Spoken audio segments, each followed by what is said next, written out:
বিশ্বাস হচ্ছে না, কোনো মতেই বিশ্বাস হচ্ছে না। ছেলেটা অল ইন্ডিয়া ইঞ্জিনিয়ারিং এন্ট্রান্স এক্সামেতে 7ম স্থান পেয়েছিল। ফিজিক্সের ন্যাশনাল অলিম্পিয়াড জিতেছিল। এর গল্প এইভাবে শেষ হওয়ার কথা ছিল না।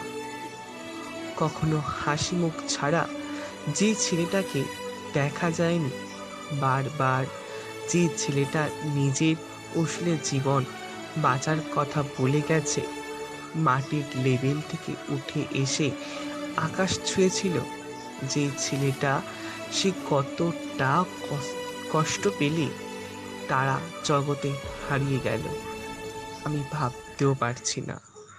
এই হাসি খুশি ছেলেটার কোনো ডিপ্রেশনে থাকতে পারে? সিরিয়ালের মতো জনপ্রিয়তা, কাইপোচের মতো ছবি, ব্যোমকেশ বক্সী, মহেন্দ্র সিং ধোনির মতো চরিত্র, শেষ ছবি ব্লকবাস্টার, ছিচড়ে।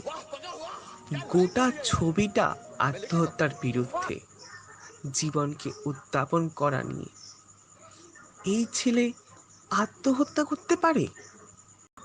গলাটা বুঝে আসছে, কান্না পাচ্ছে। শুনলাম গত 6 মাস ছেলেটা ডিপ্রেশনে ভুগছিল। জানি না কেন এরকমটা করলো, কি সমস্যা হয়েছিল। কিন্তু ডিপ্রেশনে বিপদ আমাদের সমাজে ক্রমশ প্রকট হচ্ছে। আমার সকল বন্ধুকে আমার অনুরোধ, মন খারাপ থাকলেও কথা বলুন, যার সাথে খুশি বলুন, কিন্তু শেয়ার করুন। নিজেকে এভাবে শেষ করে দেবেন না প্লিজ। ধন্যবাদ।